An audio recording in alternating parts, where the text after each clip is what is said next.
बनी हम कल क्या पढ़ाए थे? प्रोनाउन। प्रोनाउन को बहुत बढ़िया से समझाए थे। यकीन है कि आप लोग को समझ में आ गया होगा। आज हम उसका प्रकार बता दे रहे हैं। ठीक है, उसका प्रकार देख लीजिए। कोई पूछेगा बने कि प्रोनाउन के कितने भाग होते हैं, यानी कितने प्रकार के होते हैं, तो 10 प्रकार के होते हैं। वही आप अगर जो 8 क्लास में सीबीएसई बोर्ड से पढ़िएगा ना, तो बुक में आता है 8 प्रकार के। कितने प्रकार के? 8 प्रकार के। लेकिन आप जब आगे निकल करके पढ़िएगा, यानी 11th 12th में, तो कितने प्रकार का पढ़ाया जाता है? 10 प्रकार के। देखो 10 प्रकार कौन कौन होते हैं। अगर जो यहाँ पे हम लिखेंगे 10 प्रकार, तो ध्यान से समझना, देखना। ठीक है, पहला होता है आपका personal pronoun. Personal pronoun, personal pronoun, इसका हिंदी भी देखना हो तो देख लीजिए। पर्सनल प्रोनाउन का हिंदी होता है व्यक्तिवाचक सर्वनाम। व्यक्तिवाचक सर्वनाम, ध्यान से देखिएगा। और दूसरा क्या होगा बने? डेमोन्स्ट्रेटिव। Demonstrative pronoun. नाउन, इसका हिंदी होगा बने संकेतवाचक सर्वनाम। संकेतवाचक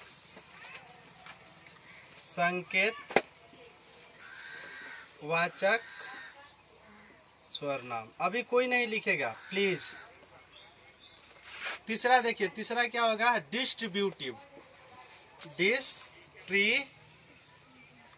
डिस्ट्रीब्यूटिव प्रोनाउन। डिस्ट्रीब्यूटिव प्रोनाउन, इसका हिंदी क्या होगा बने? व्यशिष्टवाचक सर्वनाम। व्यशिष्टवाचक सर्वनाम। व्यशिष्टवाचक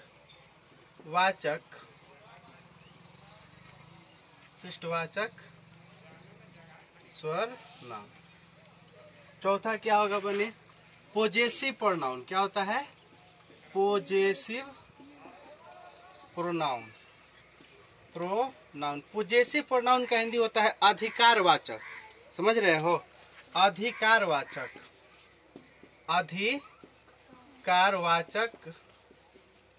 सर्वनाम। अब देखो पांचवा का हो जाएगा आपका रिलेटिव प्रोनाउन। कौन होगा बने? Relative pronoun. Relative pronoun Hindi क्या होगा इसका? संबंधवाचक। क्या होगा? संबंधवाचक सर्वनाम। संबंधवाचक सर्वनाम। अब छठा कौन होगा? इंट्रोगेटिव। कौन होगा बने? Interrogative pronoun. इंट्रोगेटिव सेंटेंस भी होता है। ठीक है, जो आप लोग को टेंस में पढ़ना है। और सेंटेंस एक अलग से आता है, उसमें भी इका होता है, इंट्रोगेटिव सेंटेंस है। ये 3-4 जगह पे ये चीज पढ़ना है। इंट्रोगेटिव प्रोनाउन मतलब होता है प्रश्नवाचक सर्वनाम। प्रश्नवाचक सर्वनाम, ये सारा चीज पढ़ाएंगे बने। अब देखिए छठा कौन हो जाएगा? Indefinite pronoun. इंडिफिनिट प्रोनाउन, निश्चयवाचक सर्वनाम। निश्चयवाचक सर्वनाम। हिंदी थोड़ा सा मिस्टेक होगा तो उसके लिए माफी चाहते हैं। हाँ, अनिश्चयवाचक होता है। क्या होता है? अनिश्चयवाचक होता है इंडिफिनिट मतलब। और देखिए एक होता है रेसिप्रोकल प्रोनाउन। इसका हिंदी क्या होगा? इसका हिंदी पारस्परिक संबंधवाचक सर्वनाम होता है। पारस्परिक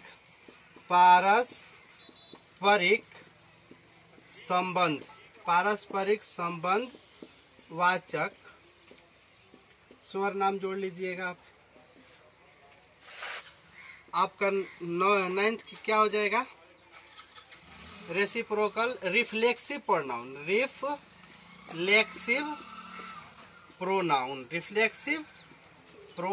रिफ्लेक्सिव प्रोनाउन का हिंदी क्या होता है? निश्चयवाचक सर्वनाम। बाबू ये 10 आपको याद करना होगा। 10 नंबर क्या होता है? Emphatic pronoun. कौन होता है? Emphatic pronoun. इम्फेटिक प्रोनाउन मतलब क्या होता है? देखिए इसका 2 हो जाएगा, एक दबाव सूचक वाक्य और एक निजवाचक भी बोल सकते हो, दोनों होगा। दबाव सूचक वाक्य। अगर जे कोई व्यक्ति वाक्य, दबाव सूचक सर्वनाम होगा, वाक्य नहीं होगा ना, सर्वनाम होगा। वाक्य मतलब सेंटेंस हो जाएगा। दबाव सूचक सर्वनाम। अगर जो कोई व्यक्ति इसका हिंदी बोले निजवाचक तो आप लोग गलत मत मानिएगा। अब देखिए बने, ये आप लोग का कितना हो गया? 10 प्रकार हो गया, ठीक है। ये 10 प्रकार आपको हम लाइन बाय लाइन पढ़ाएंगे, ठीक है। जैसे कि पर्सनल प्रोनाउन का कार्य क्या है, समझ में आ रहा है ना, इसका कहाँ कहाँ यूज होता है, सारा चीज बताएंगे, समझ में आ रहा है ना। अब डेमोन्स्ट्रेटिव प्रोनाउन भी बताएंगे, पॉजेसिव प्रोनाउन भी बताएंगे, डिस्ट्रीब्यूटिव भी बताएंगे, समझ में आ रहा है ना।